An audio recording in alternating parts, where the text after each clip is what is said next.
नमस्कार, मैं रूपनारायण शर्मा, मयूर times news. और आज हम आपको लेके आए हैं आर्यव्रत साहित्य समिति कोटा जो मुख्य शाखा है।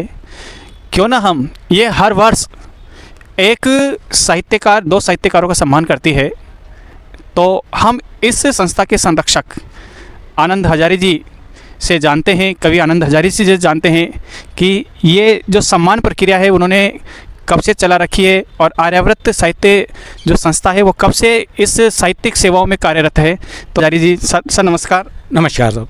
सर मेरा प्रश्न है कि ये जो संस्था है आर्यव्रत साहित्य समिति, ये कब से साहित्यिक सम्मान देती है और कब से ये चल रही है? ये 2003 से निरंतर चालू है। 2003 से ही हम साहित्यकार सम्मान देते आ रहे हैं। नववर्ष साहित्यकार सम्मान 31 दिसंबर पर हर साल ये आयोजन होता है और पूरे देश में से हम चयनित करते हैं जो एक श्रेष्ठ साहित्यकार होता है। साहित्यिक अवदान के फलस्वरूप हम उसे साहित्यिक सम्मान देते हैं। इसके साथ ही समिति के अंदर जो कार्यकर्ता हैं उनमें जो जुझारू रूप से कर्तव्यनिष्ठ होकर संस्था के प्रति पूर्ण समर्पित भाव से कार्य करता है, उसको भी हम साहित्य रत्न सम्मान से नवाजते हैं। और ये प्रक्रिया निरंतर हमें 20 साल हो गए, ये 21वां साल है। सर मेरा प्रश्न ये है कि कौन कौन से साहित्यकारों को ये आर्यव्रत साहित्य समिति सम्मान दे चुकी है अंदाजन? हमने सर्वप्रथम किशन लाल जी वर्मा को सम्मानित किया था और इस सम्मान से कार्ड में तो सभी नाम हैं, मुझे कंठस्थ तो याद नहीं है, लेकिन राधेश्याम जी मेहरा है, डॉक्टर ओम नागर है, गोरस प्रचंड है।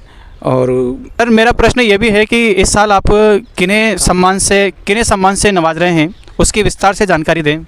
इस बार का साहित्य रत्न सम्मान हाड़ौती के सुप्रसिद्ध रचनाकार, जिनका एक उपन्यास बहुत ही ज़बरदस्त, बहुत ही लाजवाब, जो एक अकादमी के द्वारा पुरस्कार जिसे मिलना चाहिए, इतनी उत्कृष्ट कृति के रूप में उनका उपन्यास आया है।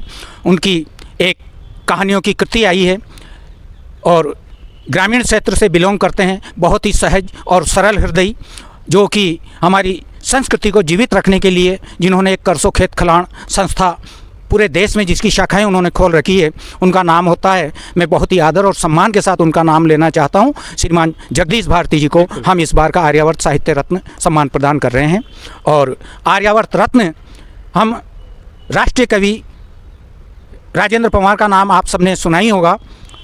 वो जब से इस संस्था का निर्माण हुआ है, जब से इस संस्था ने काम करना चालू किया है, उनकी एकदम निष्ठा से और पूर्ण समर्पित होकर वो संस्था के प्रति हमेशा कर्मठ कार्यकर्ता की तरह कर्मशील रहते हैं। तो इसलिए हमने आर्यावर्त रत्न राजेंद्र पंवार जी को देना सुनिश्चित किया है।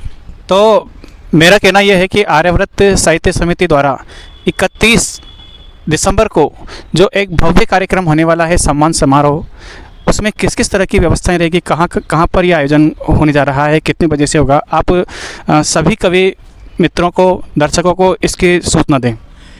ये आयोजन जब हमने प्रारंभ किया था, मैं शुरुआत से ही बता देना चाहता हूँ, तो इसका क्रेज पकौड़ी वाले कार्यक्रम के रूप में सभी के बीच में था और एक उत्साह रहता था कि 31 दिसंबर आएगा, आर्यावर्त साहित्य समिति के सम्मान समारोह में पकौड़ियाँ बनेगी। और ये आयोजन हम ESI हॉस्पिटल के सभा हॉल में किया करते थे।